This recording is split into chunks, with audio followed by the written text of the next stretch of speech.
आज के लेक्चर में हम डिस्कस करेंगे प्रॉब्लम CSIR नेट जून 2024 से। क्वांटम मैकेनिक्स से ये प्रॉब्लम है।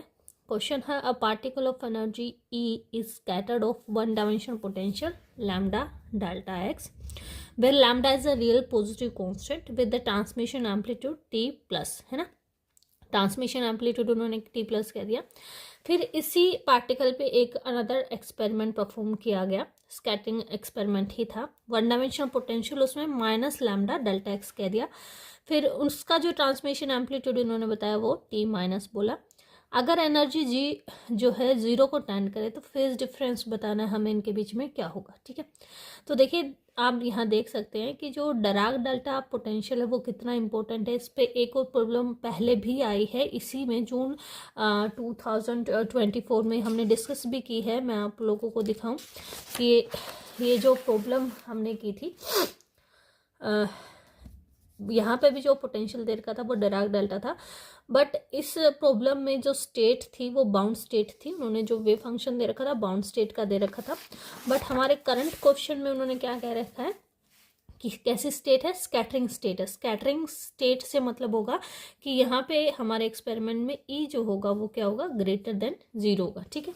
तो आइए वन बाय वन सोल्व करते हैं, वन बाय वन पोटेंशियल को सोल्व करते हैं। तो पहला जो हमारा पोटेंशियल है वो क्या है, इस तरीके से Dirac delta potential x equal to 0 पे इन्फानाइट वैल्यू दे रहा है, और अदरवाइज इस रीजन में आपका जो पोटेंशियल है वो 0 है। ये हमारा पहला रीजन है, ये हमारा सेकेंड रीजन है, और यहाँ पे जो हमारा पोटेंशियल है वो क्या है, 0 वैल्यू दे रहा है। अगर हम यहाँ पे बात करें कि श्रोडिंगर वेव इक्वेशन को दोनों रीजन के लिए सोल्व करें, तो देखिए Schrodinger wave equation for first region, यानी आप किसकी बात कर रहे हैं, when x not equal to 0, है ना, तभी आपका फर्स्ट रीजन बनेगा, तभी आपका सेकंड रीजन बनेगा, क्योंकि x इक्वल टू 0 पे तो पोटेंशियल क्या है आपका, इन्फानाइट। ओके, तो when x is not equal to 0, Schrodinger wave equation for first region है d2 psi1 over dx square plus 2m over h cut square e minus v psi1 equal to 0। v is 0 है क्योंकि इस reason में potential क्या है हमारा,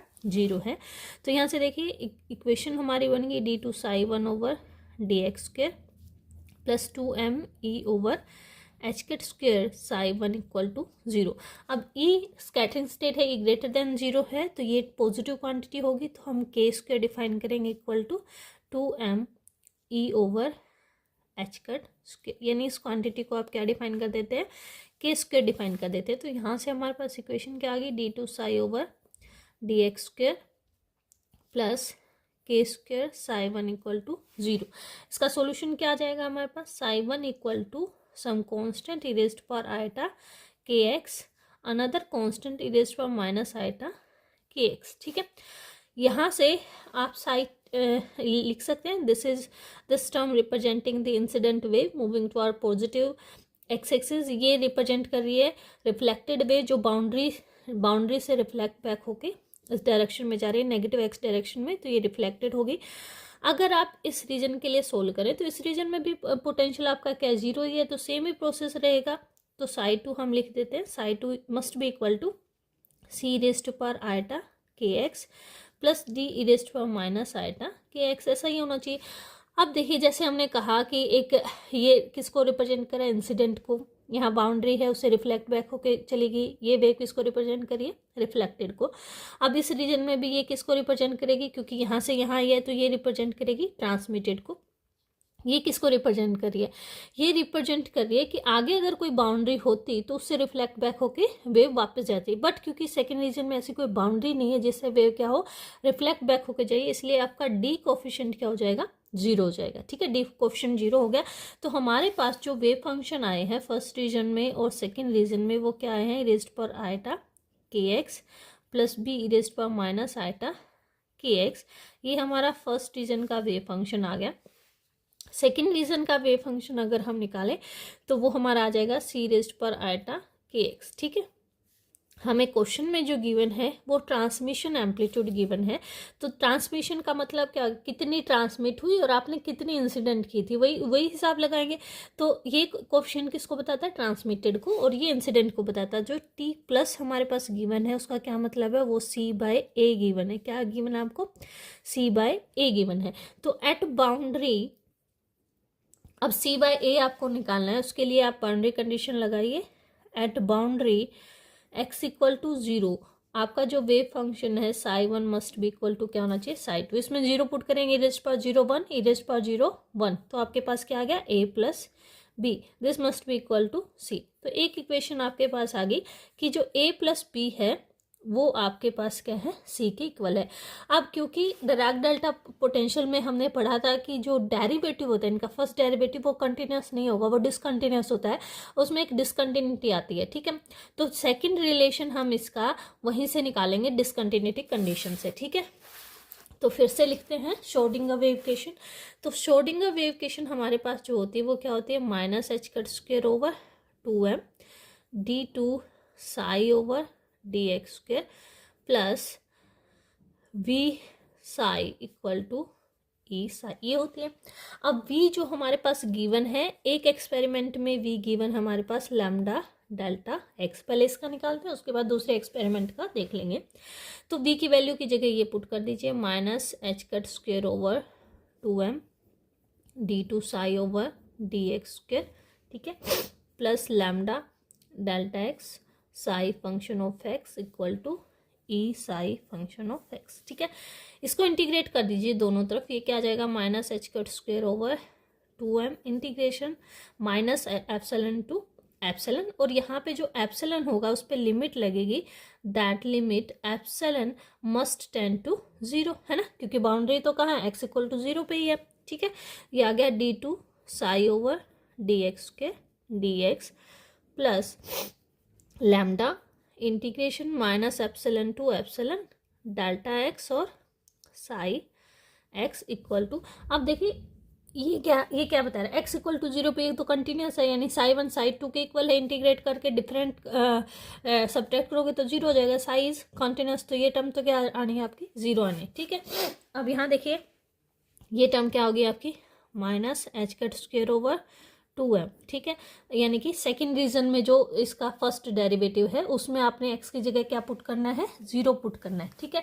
तो हमारे पास जो वेव फंक्शन अभी अभी हमने निकाला था सेकंड रीजन में ये वेव फंक्शन है, इसका डेरिवेटिव करोगे तो क्या आ जाएगा, आइटा के सी, x की जगह 0 पुट करोगे तो क्या रह जाएगा, आइटा के सी रह जाएगा सिर्फ, तो यहाँ पे क्या आ जाएगा आपके पास, आइटा के सी, ठीक है, माइनस नीचे वाली लिमिट, यानी कि फर्स्ट रीजन की वो बात कर रहा है। फर्स्ट रीजन में हमारे पास ये है, इसका डिफरेंशिएशन किया, आइटा के ए इरेज्ड पर दिस माइनस आइटा के बी इरेज्ड पर दिस, एक्स को 0 पुट करोगे तो क्या रह जाएगा, आइटा के ए माइनस आइटा के बी रह जाएगा। तो यहाँ पे क्या आइटा के को कॉमन निकाल लिया, ये क्या आ जाएगा, ए और माइनस बी, ये टर्म आ गई, ठीक है, और प्लस में क्या आ गया, लैम्डा, और यहाँ पे साई क्या रख दिया हमने, x इक्वल टू 0 ही पुट कर दिया, तो साइड 0 पे, क्योंकि वेव फंक्शन तो आपका सेम ही है, तो यहाँ पे आप कोई भी वेव फंक्शन ले सकते हैं, साइड 2 माइनस साइड 1 कोई भी ले सकते हैं, तो ये ले लिया हमने, तो यहाँ पे क्या आ जाएगा आपका, c आ जाएगा, लैम्डा c इक्वल टू क्या आ गया, 0 आ गया, ठीक है। अब इसको सोल्व कर लीजिए, ये टर्म आपके पास क्या आ जाएगी, minus h cut square iota k by 2m, ठीक है, c minus a plus b plus equal to क्या आ जाएगा, माइनस लैम्डा सी, लैम्डा से लैम्डा कैंसिल आउट हो गया, ठीक है। अब हमें b नहीं चाहिए, हमें क्या चाहिए, a और c की टर्म में आंसर चाहिए। हमने यहाँ पे रिलेशन निकाला था, at boundary x equal to 0 पे हमारा वेव फंक्शन कंटिन्यूस है, तो यहाँ से आप b की वैल्यू निकाल सकते हैं, विच इज c माइनस ए, तो b की जगह पे c माइनस ए पुट कर दीजिए, तो ये टर्म हमारे पास आ जाएगी c minus a plus c minus ए, ठीक है, b की जगह पे क्या पुट कर दिया, c minus a equal to 2m lambda c over h cut square iota k, ठीक है। तो ये टर्म आ जाएगी आपके पास 2c minus 2a equal to 2m lambda over iota k h cut square c। आपको क्या चाहिए, c बाय a चाहिए, 2 तो थ्रो आउट क्या हो रहा है, कैंसिल आउट हो रहा है, c बाय a आपको निकालना है, तो c बाय a टर्म क्या आ जाएगी, -1 equal to m lambda by eta k h cut square c bye a, c bye a वाली टर्म को इधर ले आइए, तो c बाय a इंटू में 1 minus m lambda by eta k h cut square, equal to 1।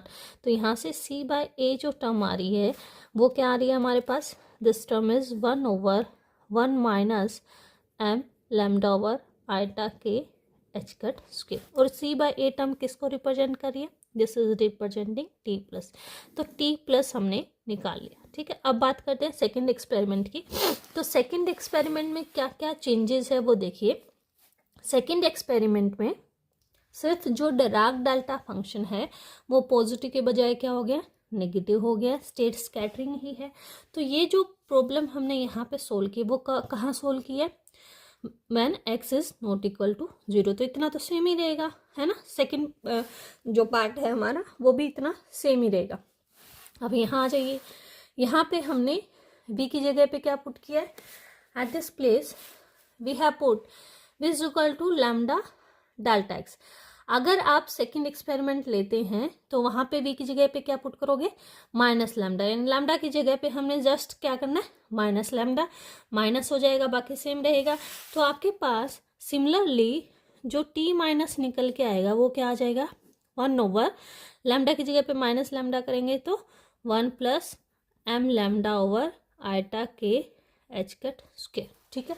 दोनों को divide कर दीजिए, ये क्या आ जाएगा, t plus over t minus equal to 1/1 minus m lambda over iota k h cut square divided by 1 plus m lambda over iota k h cut square. इसको हम ऐसे भी लिख सकते हैं, एच कट स्क्वायर एलसीएम ले लीजिए, ऊपर चला जाएगा। तो हम इसको ऐसे भी लिख सकते हैं, दिस टर्म विल बी, ये 1/, था ना, 1/। तो ये टर्म आपके पास क्या आ जाएगी, 1 eta k h cut square plus m lambda divided by eta k h cut square minus m lambda, ऐसा भी लिखा जा सकता है। अब क्वेश्चन क्या कह रहे हैं, question is saying that e tends to 0, और हमने e क्या निकाला था, k square is equal to 2m e over h cut square, but e tends to 0 then k tends to 0, है ना। अगर e टेंड्स टू 0 है तो उस केस में k भी क्या करेगा, 0 को टेंड करेगा। This imply t plus over t minus is equal to m lambda over minus m lambda, क्योंकि ये तो टर्म 0 होगी, ठीक है। क्या आ गया, -1 को हम क्या लिख सकते हैं, रेज़्ड पर आइटा पाई लिख सकते हैं। तो आप लिख सकते हैं t plus is equal to t minus raised पर आइटा पाई। तो कितना फेज डिफरेंस है दोनों के बीच में, पाई का फेज डिफरेंस है। So the answer is option number 2, phase difference is pi.